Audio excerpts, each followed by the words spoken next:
Hello everyone, this is Nitpicking Nerd, and I just watched whatever the hell that was, which is calling itself Star Trek Picard, Episode 9. Honestly, if I wasn't making reviews, I don't think I would be able to keep watching this stuff. Luckily, there's only one more episode, because this is absolutely, it has so many things wrong with it. I literally, each time, every episode, I have to fill pages and pages of notes of every single minute has something wrong with it. And I always say, in all the old Star Trek shows, it always had problems, it always had some illogical stuff or scientific mistakes, and it always had problems, but not as many.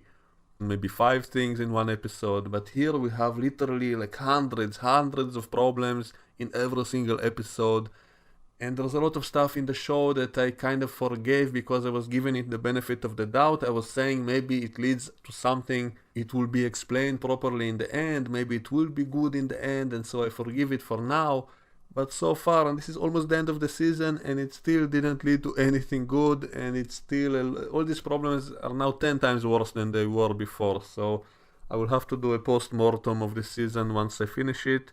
I will have to force myself to rewatch the whole season, I guess, also because I want to do maybe a fan edit, even though I'm not sure if it will be possible, honestly, because it's so bad. I'm not sure it can be fixed. I know specific scenes, I have ideas on how to fix them and make them a million times better, but I'm not sure it's even possible to make it into a movie with a proper ending. I guess it all depends on the next episode, so we'll wait and see. I'll do a review of the whole season as well, and I will find even more problems, even more contradictions between episodes. Just one example regarding this episode. We finally see the android planet, but it looks like a normal planet. So where are those lightning storms which they said that's how they found the planet, right? They said it's a unique planet with 2 red moons and a constant electric storm, which I guess is a very rare anomaly, and that's how they were able to find the planet. And yet now we see it and it has a totally clear sky. We did see a little bit of lightning in the distance, but it looked like normal lightning, and so this planet doesn't even fit the description of it in the previous episode, which was used to find the planet. And so that's the kind of illogical stuff that is in every single episode, things that contradict itself. In the previous episode they said, Raffi said that that special planet of misery was put in between those 8 suns, and yet when we actually see the special effects of it, it's actually not in the middle of those suns, and also everything was way too close together, as always in these shows. It's something I always complain about, but here it's even more bizarre because we see all these giant suns. We know they are giants because some of them are blue, and those are there must be huge stars, and they are really close together. And the planet is visible in the same shot, so that means it has to be really close to all those 8 suns. And yet somehow they're able to be on that planet, on the side of it which is facing all 8 suns, and they're all totally fine. That Romulan Vulcan woman doesn't even need sunglasses, which she needed on Earth, and yet on a planet with 8 suns, she doesn't need sunglasses. So this is the kind of bizarre, illogical, anti-common sense nonsense that is everywhere in this show, and so that's a problem because it takes me out of it. Like, even if there are some good things, and there were a few good things in these episodes, but I'm constantly being taken out of it by something stupid, and that really damages my enjoyment. So it's not as if I'm some perfectionist, I can forgive a lot of stuff. I love a lot of old science fiction movies with a lot of nonsense in them, if the overall movie kind of makes sense a little bit, and if it's fun and enjoyable and you can understand what's going on, you can still enjoy it despite a lot of mistakes and stuff. But here, the overall story, in my opinion, is not even interesting, it's not good. And it has just so many of such things that take you out of it. So anyway, they arrive to this planet of the androids to warn them that the Romulans are coming for them. And no one told Tilly 2 about it, I guess, because she's hiding under the table, because no one bothered to tell her to strap to a chair. And suddenly they have magical seatbelts which pop on immediately, so I wonder why didn't that happen before. They were in all kinds of space battles before and they never used the seatbelts, and suddenly they have them. And they look kind of like cheap, like a car's seatbelt. And they're attacked by giant space flowers. And this is actually something I predicted would happen in Star Trek Discovery. I remember when I was making reviews, I kept predicting when will we see the giant space flower, because it was something that we saw in the intro of that show. And a lot of things in the intro did actually appear in the show later, and so that actually was kind of neat. I did kind of like the fact that the stuff we saw in the intro of that show was there for a reason. It was something that happened in the show, and so I kept predicting that at some point we'll see a giant space flower, and suddenly we see it here in Picard.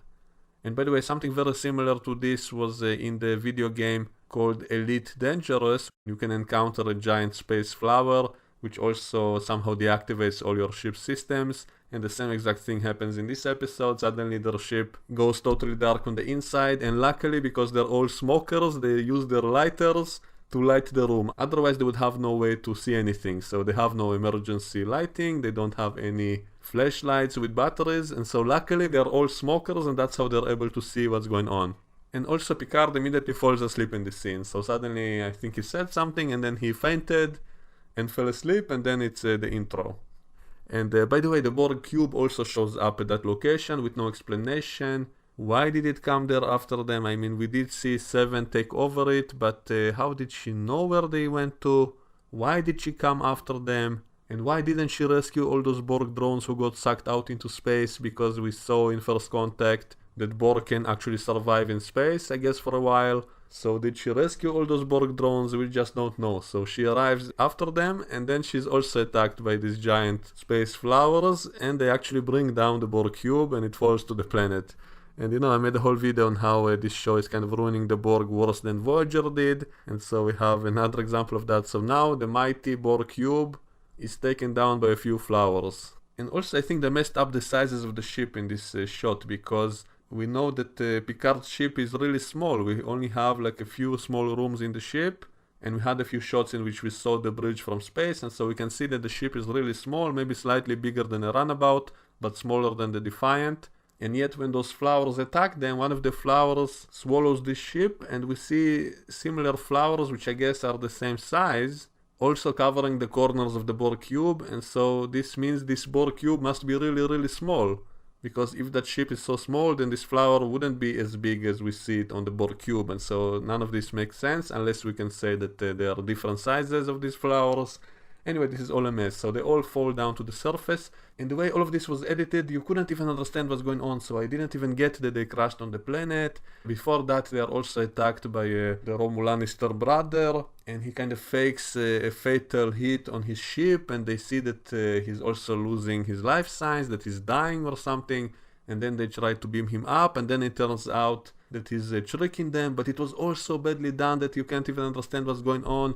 And also Picard makes a speech about saving the enemy and all of that, and I like it when they try to do that, because that's what Picard is supposed to be. He's supposed to be a moral figure and all of that, but this show keeps showing us that he's wrong every time he says something like that. So he turns out to be wrong again, because it was actually a trick. So some of them predicted, oh, he's just trying to trick us. And then Picard tells them, no, we have to save the enemy when he's injured and so on. And then they try to do it, and then he did trick them. And so Picard turned out to be wrong again. So I will now call him the often wrong Picard, because every time he says something like that, he turns out to be wrong. And also something big happens in this episode also that makes the whole plot of the season also like that. Anyway, I'll get to that. But the way this whole battle was edited, you can't even understand what's going on, and so I thought it's another ship for a moment. They said that ship is down, that he's losing life support, that he's dying, but suddenly he's okay again. They should have just said that they are lowering shields to beam him up, and then he would use the opportunity to attack them. Then at least it would make sense technically. Instead they said something about him reversing the polarity of his cloak and using his cloak as a weapon. All kinds of nonsense. Technobabble worse than in Voyager. This is totally nonsensical. And then the Borg cube shows up, but then it's attacked by the giant space flowers, and then they all crash to the planet. And it's cut in such a way that you don't even understand that's what happened. And then Picard wakes up, and then we discover that they're on the planet, and then they decide to go look for the Borg cube instead of going to the androids to warn them, even though they have limited amount of time. And how come they crashed so close to each other and so close to that android city? I mean, isn't that kind of stupid for the androids if this whole thing was their defense system, that you're crashing your enemies to the planet? Wouldn't you do that to somewhere far away from you, not right next to your city, that people can walk out of their ship and just walk to your city by foot in a few minutes? And so this is the same problem that in many episodes of the show, of everything being so convenient for the script. And so they just walk over to the Borg cube and they go into it, and they meet 6 of 9. That's her new nickname, by the way, because you know what I told about her. So she's now a 6 of 9, and Romulegulas is there, and he's helping the Borg repair their ship, I guess. and they're all working hard on repairing their replicators, because that's the most important thing. When you crash on a planet, you have to eat something first. You cannot do anything else before you eat something, and so you first have to fix the replicators. That's the number one priority.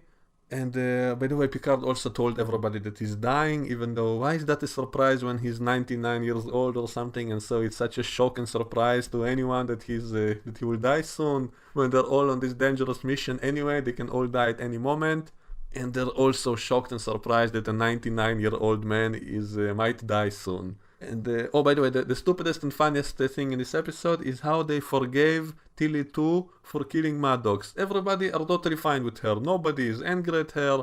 They all forgave her. She's not under arrest, and also they keep leaving her alone with people. And so we have that scene of Picard waking up. He's all alone with Tilly 2, who was given the job of treating him, even though the last time she treated someone, she killed him. And now she treats Picard without anyone else watching. They did that in the previous episode as well, but that was with Soji, and so at least Soji we know is a very powerful android, and so it wasn't a big deal to leave her alone with her, because you can guess that she can defend herself. But now we have an unconscious old man Picard lying on a table, and you give the woman who the last time she was in this exact position, she killed someone, you just leave her alone with him to treat him. You can't trust her. This reminds me of season 1 of Star Trek Discovery in the end of the season, when they suddenly became best buddies with L'Oreal, even though she was their enemy in the beginning, and suddenly she's their best friend ever, and they give her control of the Klingon doomsday weapon and all of that, and they all trusted her somehow. And I remember I made a lot of jokes about that, and so here it's even worse. So anyway, when they went to the Borg cube, and suddenly again all the Borg drones kind of look at Picard, and they all go, "Oh, Locutus, what's going on, buddy?" It wasn't as funny now as it was the last time. The last time it was so out of the blue, and also the tone of that drone was so casual and so surprised, like, "Oh, Locutus, is that you, buddy? Is that you, dude?" And here it's like a more serious tone. Someone just kind of says, "Locutus," kind of with respect. And so at least it wasn't as ridiculous here, but it reminded me of that previous time, and so it's still funny. And then Picard and Seven talk about Hugh, and Picard says, "Poor Hugh, how could such a gentle soul turn to violence? How could he become so violent?" And I'm like thinking, but he wasn't. He was never violent. He was killed by the Romulans. He didn't attack anyone. He did try to go to the Queen chamber, I guess, to take over the cube, but he never got there, and he was brutally killed by the Romulans. So what do you mean that he turned into violence? So that made absolutely no sense. And this is the kind of stupidity that really takes me out of it every single minute of the show. Something happens, or someone says something stupid which makes no sense. And so another example.